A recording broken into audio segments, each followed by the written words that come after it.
আজও সড়কে নেই গণপরিবহন। সপ্তাহের প্রথম কর্মদিবস হওয়ায় ভোগান্তি আরও বেড়েছে। বিশেষ করে অফিসগামী মানুষ ও স্কুল কলেজের শিক্ষার্থীরা বেশি সমস্যায়। সড়ক দখল করেছে রিক্সা, সিএনজি, অটোরিকশা আর বিকল্প নানা বাহন। হঠাৎ জ্বালানির দাম বৃদ্ধির মাসুল দ্বিগুণ তিনগুণ ভাড়ায় দিচ্ছেন যাত্রীরা। অনেকে উপায় না পেয়ে হেঁটেই রওনা হন কর্মক্ষেত্রে। বাড়তি ব্যয় হলেও সময় মতো গন্তব্যে পৌঁছাতে না পারার বিড়ম্বনাও রয়েছে। এই বাস না চলার জন্য আমি যে দুর্ভোগে পড়ছি, এখন মনে হয় হেঁটে হেঁটেই গুলশান পর্যন্ত যেতে হবে। আমার সাধারণ অফিসে যাইতে খরচ হয় আপনার 20-40 টাকা। কালকে আমার 550 টাকা গেছে আইতে যাইতে। গাড়িগুলো চলতেছে না, আমরা দূর দূরান্ত পথ কাজ করছি, যাতে পারতেছি না। আমরা তো কাজ কাম না করলে তো আমরা এখন দাম টাকাও তো বেশি চাচ্ছে অন্য অন্য গাড়ি এলারা। পাবলিকের সমস্যা, এটা তো সরকারের সমস্যা না। সরকার তো ঠিকই যা আশা করা হইতেছে। সারা দেশে পরিবহন ধর্মঘট এবং ভাড়া বিষয়ে আলোচনায় বসেছে পরিবহন মালিকরা। সকাল 11:30টায় রাজধানীর বনানীতে বিআরটি ভবনে সভা শুরু হয়। এখান থেকে ধর্মঘটের বিষয়ে সিদ্ধান্ত আসতে পারে বলে জানা গেছে। ভাড়া বাড়বে নাকি বর্তমান ভাড়াতে পরিবহন চলাচল করবে তা বৈঠকের পর জানা যাবে। সবশেষ 2015 সালে 10 সেপ্টেম্বর নগর পরিবহনে বাস ভাড়া প্রতি কিলোমিটারে 1 টাকা 70 পয়সা নির্ধারণ করে দেয় সরকার। মিনি বাসের জন্য যা ছিল 1 টাকা 60 পয়সা। বাসের ক্ষেত্রে সর্বনিম্ন ভাড়া 7 টাকা এবং পরিবহনের ক্ষেত্রে 5 টাকা নির্ধারণ করা হয়। সিদ্ধান্তটি কার্যকর করা হয় ওই বছরের 1 অক্টোবর থেকে। এর 6 বছর পর বাড়ল জ্বালানি তেলের দাম। এ বিষয়ে আরও খবর জানাতে বনানী বিআরটিও কার্যালয় থেকে যোগ দিচ্ছেন সহকর্মী ফয়সাল হোসেন। চলে যাচ্ছে তার কাছে। ফয়সাল,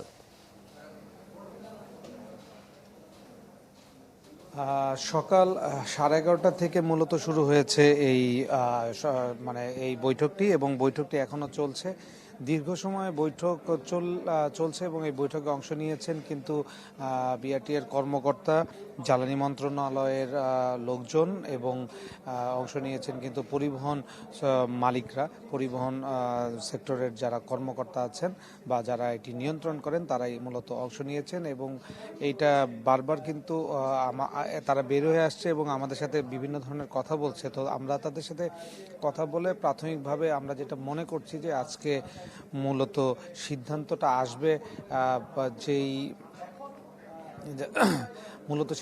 আসবে যে এই যে পরিবহন ধর্মঘট চলছে, এই পরিবহন ধর্মঘটটি হয়তো আজকে তাদের বৈঠকের পরে মূলত সিদ্ধান্ত নেওয়া হবে পরিবহন ধর্মঘটটি থাকবে কি থাকবে না। আরেকটি বিষয়ে হয়তো সিদ্ধান্ত নেওয়া হবে যে ভাড়ার ব্যাপারটা, যে ভাড়াটা কতটুকু বাড়বে কি বাড়বে না। এই সব কিছু মিলিয়ে একটি সিদ্ধান্ত হয়তো খুবই অল্প সময়ের মধ্যেই সিদ্ধান্ত নেওয়া হয়েছে, সম্ভবত আমাদের জানানো হবে। তো আমরা যেটা জেনেছি যে 2019 সালে যেই ভাড়ার সুপারিশটা তারা করেছিল, তো সেই সুপারিশের উপর ভিত্তি করেই মূলত তারা তাদের ভাড়াটি পুনর্নির্ধারণ করেছেন। কারণ হচ্ছে তারা যেটা বলছেন যে 2015 সালের পরে তাদের পরিবহন ভাড়া আসলে সেইভাবে বাড়েনি। তো সবকিছু মিলিয়ে আসলে পরিস্থিতি কি হয় সেটা হয়তো কিছুক্ষণ পরেই জানা যাবে যে ভাড়া কতটুকু বাড়ার সুপারিশ তারা করছে, বা এই যে পরিবহন ধর্মঘট চলছে এটা আর কতদিন চলবে বা চলবে না, বা তারা আজকে এটা আজকে সিদ্ধান্তের উপর অব্যাহত দিবেন কিনা। তো সব বিষয়ে আসলে সিদ্ধান্ত হবে কিছুক্ষণের মধ্যেই। অনেক ধন্যবাদ আপনাকে। নিশ্চয়ই আমরা পরবর্তীতে এই বিষয়ে সিদ্ধান্ত জানার জন্য আবারও আপনার সাথে যোগাযোগ করব। দর্শক, বনানী বিআরটি কার্যালয়ের সামনে থেকে যোগ দিয়েছিলেন সহকর্মী ফয়সাল হোসেন। রাষ্ট্রের সব স্তম্ভকে সরকার নির্মমভাবে ধ্বংস করেছে বলে অভিযোগ করেছেন বিএনপি মহাসচিব মির্জা ফখরুল ইসলাম আলমগীর। সকালে 7 নভেম্বর উপলক্ষে দলের প্রতিষ্ঠাতা জিয়াউর রহমানের সমাধিতে শ্রদ্ধা নিবেদন শেষে এই অভিযোগ করেন তিনি। এ সময় উপস্থিত ছিলেন দলের স্থায়ী কমিটির সদস্যরা। দেশে গণতন্ত্র এবং বাক স্বাধীনতা নেই বলেও অভিযোগ তার। একই সাথে স্বাধীনতার স্বপ্ন ধূলিসাৎ করা হয়েছে বলেও অভিযোগ করেন মির্জা ফখরুল।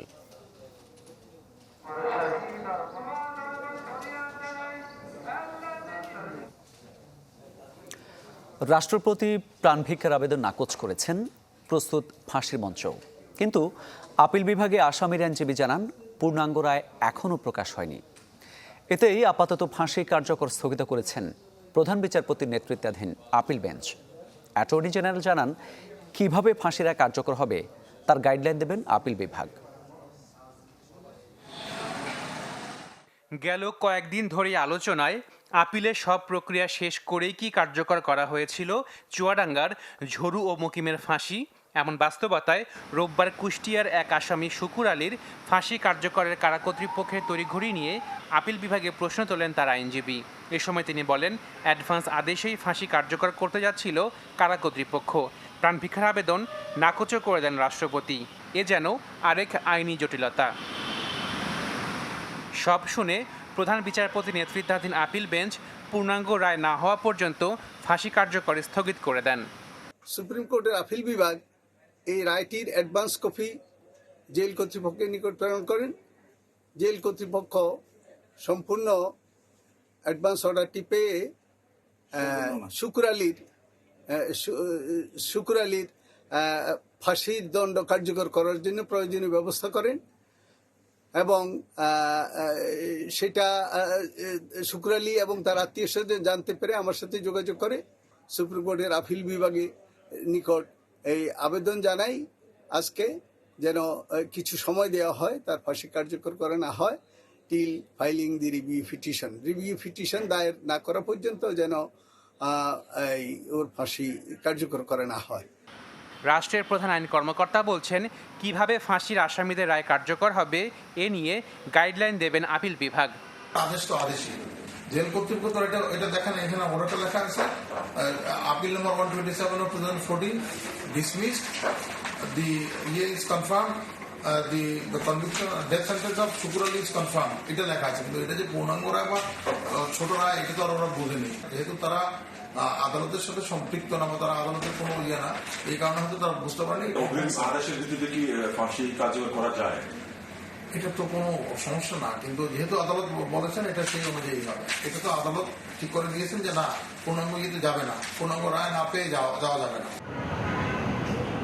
এদিকে প্রধান বিচারপতি সৈয়দ মাহমুদ হোসেন বলেছেন, মৃত্যুদণ্ডাদেশ প্রাপ্ত মামলা শুনানি নিয়ে বিভিন্ন সমালোচনা আছে।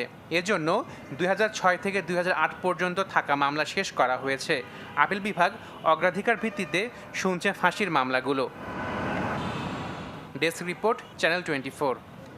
বিএনপি চেয়ারপারসন বেগম খালেদা জিয়া আজ হাসপাতাল থেকে গুলশানের বাসায় ফিরবেন। এই তথ্য জানিয়েছে চেয়ারপারসনের মিডিয়া উইং। গত 12 অক্টোবর বেগম জিয়াকে এভারকেয়ার হাসপাতালে ভর্তি করা হয়। এর আগে তিনি কিছুদিন ধরে জ্বরে ভুগছিলেন। জ্বর ছেড়ে গেলেও শারীরিক দুর্বলতা সহ স্বাস্থ্যগত নানা জটিলতা দেখা দেয়, তাকে হাসপাতালে নেওয়া হয়। বেগম খালেদা জিয়া বহু বছর ধরে আর্থ্রাইটিস, ডায়াবেটিস, কিডনি ও চোখের সমস্যা সহ নানা শারীরিক জটিলতায় ভুগছেন।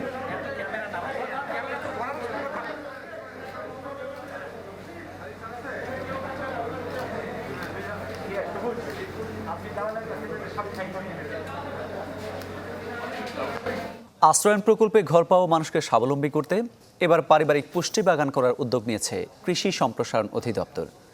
চট্টগ্রামে এই উদ্যোগের পরীক্ষামূলক বাস্তবায়ন শুরু হয়েছে ফটিকছড়ি উপজেলায়, যেখানে ঘরের আঙিনা বা অনাবাদি জমিতে করা হচ্ছে সবজি চাষ। লাগানো হয়েছে নানা জাতের ফল গাছও। ঘরের আঙিনায় সারি সারি ক্ষেত, যেখানে লাগানো হয়েছে নানা জাতের সবজির বীজ বা চারা।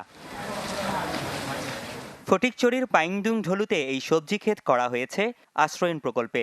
ঘর নির্মাণের পর সামনে যেটুকু জমি আছে তা কাজে লাগিয়ে করা হয়েছে এসব ক্ষেত। নিরাপদ সবজি উৎপাদন ছাড়াও এই উদ্যোগের বড় উদ্দেশ্য আশ্রয়ণ প্রকল্পের বাসিন্দাদের স্বাবলম্বী করা। এতে নিজেরা যেমন উৎপাদিত সবজি খেতে পারবে, তেমনি বাইরে বিক্রি করে পাবে অর্থ।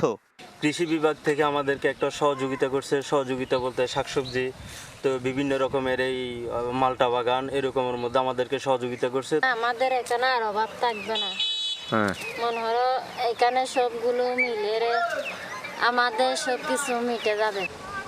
দরিদ্র মানুষকে স্বাবলম্বী করার পাশাপাশি অনাবাদি জমিকে চাষাবাদের আওতায় আনাও এই উদ্যোগের লক্ষ্য বলে জানালেন কৃষি কর্মকর্তারা।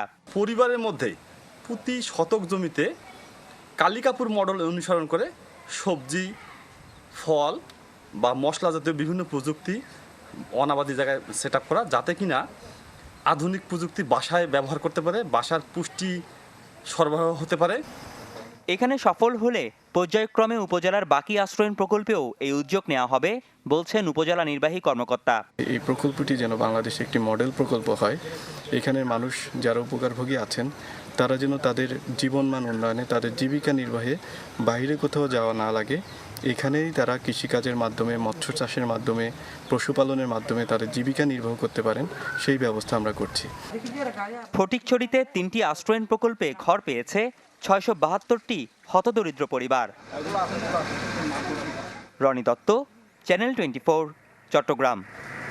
আজ নির্ধারণ হবে গ্রুপ টুর ভাগ্য। পাকিস্তানের সাথে কোন দল শেষ চারে খেলবে তা নির্ভর করছে আফগানিস্তান নিউজিল্যান্ড ম্যাচের উপর।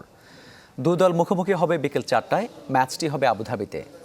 না খেলুয়ে এই ম্যাচে জড়িয়ে আছে ভারতের ভাগ্য। দিনের দ্বিতীয় ম্যাচে গ্রুপ চ্যাম্পিয়ন নিশ্চিত করতে স্কটল্যান্ডের মুখোমুখি হবে পাকিস্তান। শারজায় ম্যাচটি শুরু হবে রাত 8টায়।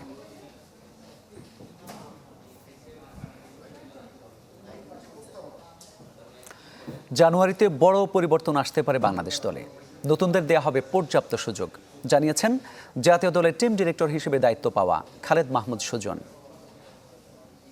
আমি মনে করি সবাই ক্যাপেবল ছেলে এখানে, হয়তোবা বাইরে আরও কিছু ক্যাপেবল ছেলে আছে, সেটা আস্তে আস্তে হয়তোবা ঠিক হবে। বাট যেহেতু আপনি এখন খুব দ্রুত যদি সব কিছু পরিবর্তন আনেন, পরিবর্তন অবশ্যই হবে, পরিবর্তন হওয়াটাই স্বাভাবিক। হয়তোবা জানুয়ারিতে আমরা এরকমটা পরিবর্তন আসতে পারে, বাট জন্য চেষ্টা করতেছি। যদি ওটা সালাউদ্দিনের ব্যাপার যে আসবে কি নাই, আমরা চাই ওকে বাংলাদেশ সেটআপের সাথে নিতে আর কি, সোজা কথা হলো এটাই। এই ছিল দুপুর 2টার খবরে। বিশ্বের যে কোনো প্রান্ত থেকে সবশেষ খবর জানতে ভিজিট করুন আমাদের ফেসবুক পেজ, ইউটিউব চ্যানেল ও ওয়েবসাইটে। দর্শক, করোনার এই দুঃসময়ে স্বাস্থ্যবিধি মেনে চলুন। জরুরি প্রয়োজনে ঘরের বাইরে গেলে অবশ্যই মাস্ক পরুন। একটু পরপর সাবান, স্যানিটাইজার বা হ্যান্ড রাব দিয়ে হাত জীবাণুমুক্ত করুন। এতক্ষণ সঙ্গে থাকার জন্য সবাইকে ধন্যবাদ।